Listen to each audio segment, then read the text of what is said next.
Good morning, everybody. Happy Wednesday. And now that we've made our post draft projected depth chart, I wanted to go over it in a little more detail here to get a big picture idea of what the team is as we head into the next few months of the slow part of the offseason. And I want to highlight something here. And this is why, even though I didn't love every single pick, even though I'm not 100% on board with everything the team did, I do believe the team had a really good offseason, and I do believe that they have come out of this draft, come out of free agency and now the draft, with a team that is poised to make big steps forward. And to some people, I think that's still a little counterintuitive because they're thinking about the areas in which the team fell short in 2022 and what we did to improve those things. And they're looking at it and they're seeing not a heck of a lot. But I want to cast things through a very particular, specific kind of lens here. I want to go position by position with the depth chart as it projects in 2023. And I want to think back to what that depth chart was in 2022 and compare it. I want to see, where did we actually get better and where did we actually get worse? Where did we stay the same?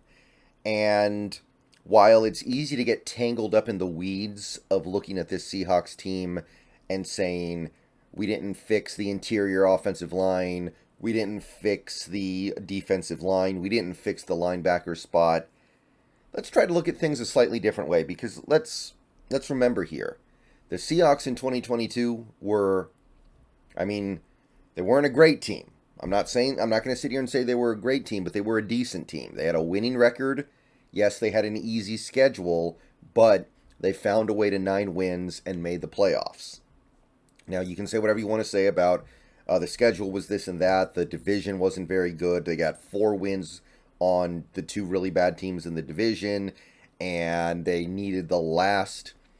They waited until the last possible second of the season, literally, to clinch the postseason. I understand all that. Not saying last year's team was great. Maybe it wasn't even really good, but it was a decent team. It was a team that had a lot of really strong elements to it. And I want to compare that team to the team that we look like we're going to have going into the season. And I want to really illustrate something that I think will make some people, not everybody's going to buy into this, but I want to illustrate what makes this work.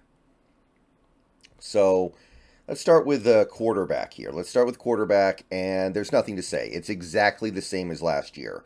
We have the exact same 2 quarterbacks, Geno Smith, Drew Lock. So not only are we the same in terms of quality, we're the same in terms of the players.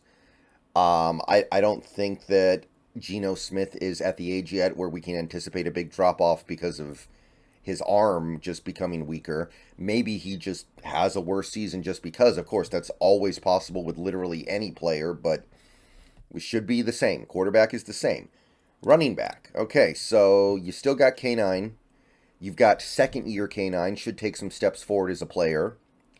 And you've also got Charbonnet and McIntosh as your 2 rookie running backs. And you still got DJ Dallas hanging around. Now, last year, we went into the season with K9 and Rashad Penny as your lead backs, Travis Homer and DJ Dallas. Now, going into the season, you probably would have lined up those 2 running back depth charts and said pretty much an equivalency. Very close to an equivalency, right? We really like the running backs we had last year, and we really like the running backs we have this year. However, last year, it didn't really work out that well. Rashad Penny gave us like 4 games and a quarter and then got hurt and didn't play again. And honestly, the 4 games and a quarter we had him, we didn't use him as much as I thought. So, not much from him. Travis Homer also got hurt like 3 separate times, didn't play that much. And when he played, I thought he played kind of bad. He really disappointed me. I thought that Travis Homer was going to have a big contract year. He kind of had the opposite. He actually let me down. And while DJ Dallas and K9 I thought played fine, K9 played more than fine. K9 played really good. They both missed some time too. There was a point in the season where we were down to Tony Jones in the backfield, basically. Just random guys playing running back for the Seahawks. So I think there's a very good chance, and we can't know for sure, we need these guys to actually stay healthy. We should get more out of our running back room this year than we did last year, when you look at what we actually ended up getting. Not a lot out of Penny, not a lot out of Homer, and at least not a lot positive. We should honestly get more out of this running back room in 2023. Walker, Charbonnet, McIntosh, and Dallas. Yeah, I think that's a very reasonable expectation.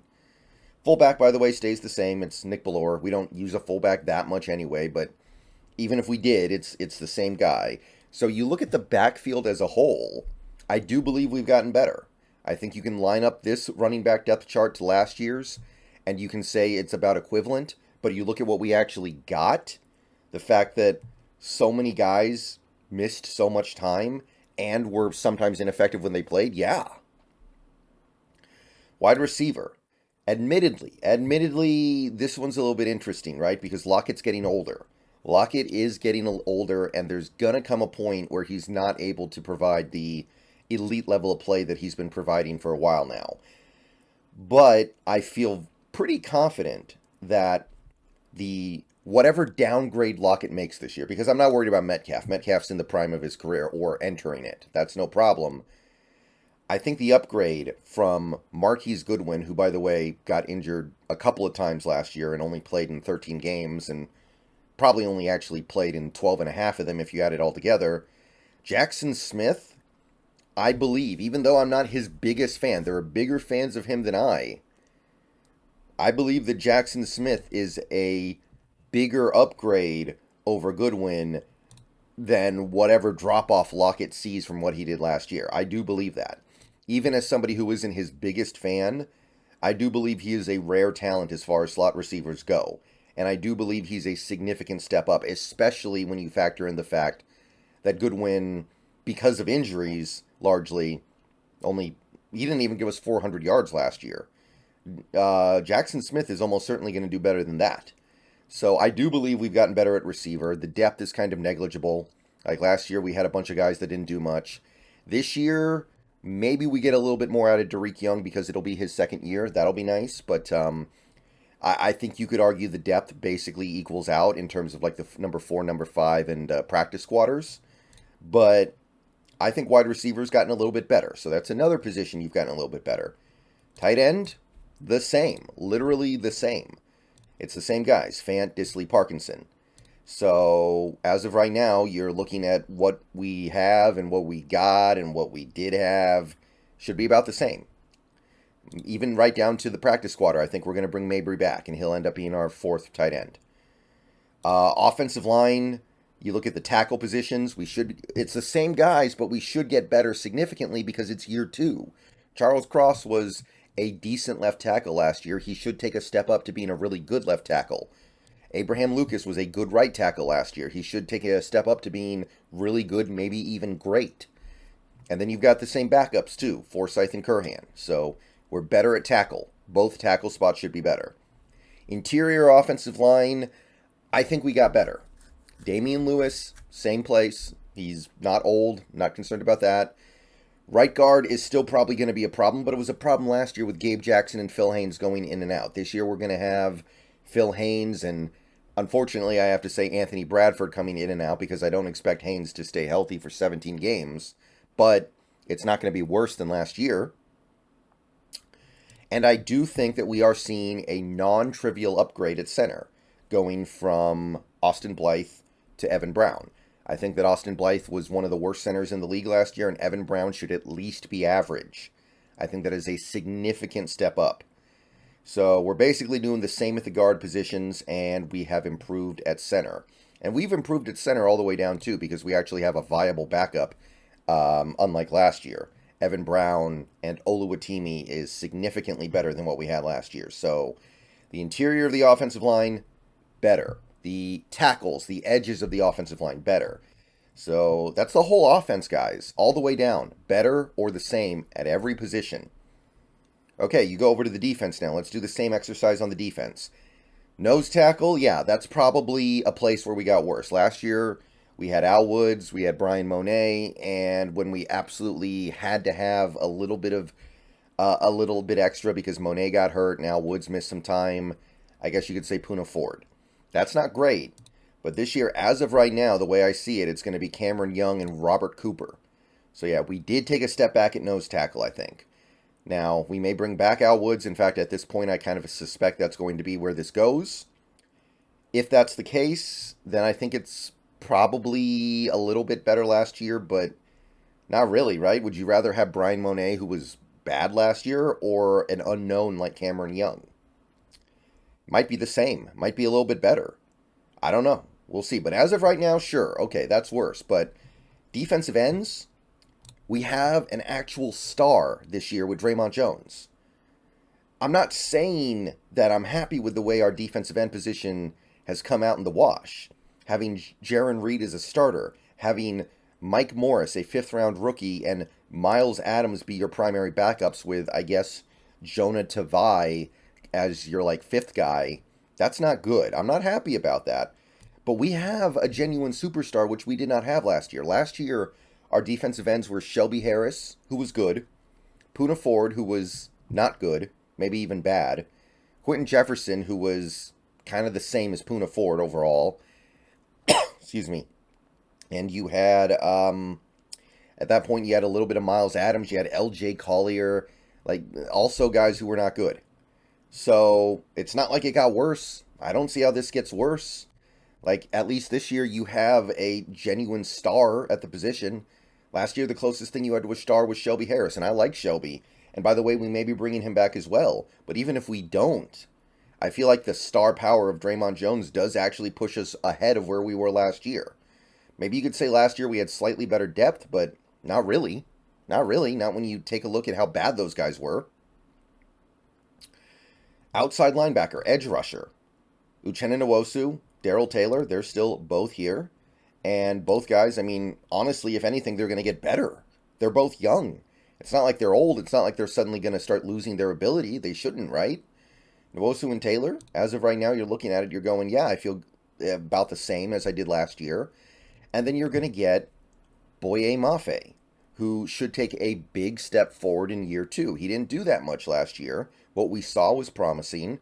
Now we get to see Mafe probably getting more reps and more opportunities and be a much better player. And then, instead of having guys like Bruce Irvin trying to bail you out, instead of having guys like Onu Giogu get called up occasionally, you're going to have a second-round rookie, Derek Hall, a very nice player, and you're going to have, hopefully, either Alton Robinson or Tyreek Smith as your fifth guy. That's better than last year, I think. I think it kind of has to be, right? Nwosu, Taylor, Mafe, Hall, Robinson, Smith. Obviously, last year things didn't go according to plan. You ended up having to call Bruce Irvin up off the couch. You ended up having to throw random guys out there like Darrell Johnson and Onu Giogu, like I said. That could happen again. But going into the season, this looks a little bit better than what we had last year, I think, right? The upgrade from rookie Mafe to sophomore Mafe alone should be worth a lot. And look, I'm not saying we did a great job addressing the interior of the linebacker position. The inside linebackers, you've got Wagner, who is good but getting old. You've got Devin Bush, who was decent last year, passable. Should get a little bit better because he's a year further away from his big injury. And then you've got nothing. You've got John Radigan. You've got V. Jones. Radigan's a good special teamer who may end up being a useful piece on defense. V. Jones, who knows? And then you've got Onu Giogu out of position. But he's done it for a few snaps before, I guess. But how is this different than last year? Last year, you didn't have BBK, by the way, so he's not a factor here. So, same difference there. You had Jordan Brooks, who I think had a step back season and was playing at a very overall mediocre, barely above a replacement level. And then you had Cody Barton, who was such a problem in run defense that it kind of wiped out all the things he was actually decent at. So you're going from Brooks and Barton to Wagner and Bush. The depth hasn't really gotten worse, as bad as it is. So I don't think I'm wrong in saying that we did get a little bit better at inside linebacker. Even if it's only a little bit, I'm actually pretty confident we got a little better. Cornerback? I mean, obviously going into the season, we feel way better about cornerback than we did going into the season last year. That's a little bit unfair. Nobody thought Woolen was going to immediately turn into an all-pro caliber player. I don't think a lot of people thought Michael Jackson would be a viable starter on the outside. They didn't know what we were doing at a slot corner either. They didn't know about our depth. We didn't know what Trey Brown was going to do. Obviously, that's a little bit of an unfair comparison, and we ended up getting a good season from our cornerbacks last year, but even with what we got last year, going from Woolen and Jackson, who gave us a decent season, to Woolen and Witherspoon, who is coming off one of the greatest seasons any cornerback has ever had in college football, that's a significant bump up. And unlike last year, where we ended up getting basically zero out of Trey Brown because he never could get right, now we should be getting at least something out of him if we need him. And then Jackson's actually a backup now. Jackson's actually coming off the bench here. So, cornerback, we got, I would say, significantly better. I do expect rookie Witherspoon to be significantly better than Jackson. And I like Jackson. I think Jackson played good last year. But we got better here. Slot corner, we actually have a guy who is made for slot corner in Julian Love. Now, he's made for a lot of things, but I do believe that Julian Love will be a better slot cornerback than Kobe Bryant was last year. I like Kobe Bryant. He did positive things for us last year. He was a good piece for us. He kind of saved things when we didn't have anybody else who could play slot corner, but at the end of the day, he was slightly above replacement level at it, probably. His best asset was his ability to force fumbles, which doesn't necessarily have a lot to do with playing slot corner. That just has to do with playing football. So, yeah, I think we got better at slot corner. Julian Love beats the heck out of Justin Coleman. And that says nothing of the flexibility and versatility that Julian Love offers. And safety, I mean, last year, you got like 20 plays out of Jamal Adams. You're almost definitely going to get more than 20 plays out of him. Maybe you're only going to get 40, but you're probably going to get more than 20, right? Like, that seems like a reasonable expectation. And you're definitely not going to have to deal with, like, a month of Josh Jones, right? So that's nice. Now, losing Ryan Neal is a blow. But you also remember, we have to factor this in here, you do have Julian Love and maybe even a little Kobe Bryant. And Julian Love alone, I mean, as much as I like Ryan Neal, Julian Love is probably going to have a bigger impact on this secondary than Ryan Neal would have. As much as I liked Ryan Neal and still hate it, the fact that we let him go, that's probably the case. Quandre Diggs, he's getting older, but I don't think he's yet at the point where we can say, hey, we're definitely not going to get good things out of him. And by the way, you have a second-year Joey Blunt. Could maybe make a little bit of an impact. So, safety, I mean, if we can even get half a season out of Jamal Adams, that should be a lot better than what we got last year, right?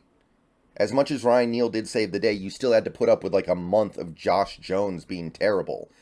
And then Ryan Neal actually missed some times, and you ended up throwing guys like Teez Tabor out there, guys like Jonathan Abram, who, granted, was kind of sort of okay. But this year, if Jamal Adams gives you a lot of snaps, then great. It's going to be a huge upgrade over last year.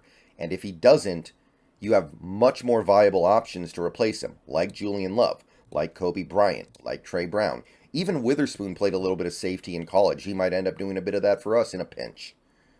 And then, look, Quandre Diggs is getting older, but he's also going to be a year further removed from that injury that he sustained in 2021, and that should also push you a big time in the right direction. So safety, as much as I loved Ryan Neal, I do think we actually got better. Kicker, same. Punter, same. Long snapper, I mean, maybe we got a little bit worse there because we had a really good long snapper last year, but I don't know that. He is the best long snapper in college, I think. Special teams unit, that probably took a little bit of a step back because you lost some guys, but at the same time, you replaced them with guys who I think are going to, like to me, Joey Blunt was probably our best special teams player last year. So if Joey Blunt's still here, that's going to mean a lot for your special teams. So if there is a step back, I don't think it's going to be a huge one. Losing Travis Homer is unfortunate on special teams. To a certain extent, Penny Hart being missed will be a problem on special teams. But if there's a step back in like your kick coverage and punt coverage, It'll probably be made up for because you're going to be better on kickoffs and punt returns because you can't get worse than we were last year, right? So yeah, all the way down, you try to break it down. To me, we're better at every position or the same, except maybe nose tackle. And we were kind of bad last year at nose tackle, so you can only get so much worse. And I know that's a bad way of looking at things, but you drill all the way down on this depth chart. I ask, other than maybe nose tackle, where did we get worse? Did we get worse anywhere else? I'm not seeing it. I think you can say we're the same at quarterback, same at tight end, same at guard, same at defensive end overall, same at a few other places, but not worse. And in many cases, better. Look at it that way. I think you'll feel a certain way about this offseason. All right. See you guys later. Go Hawks.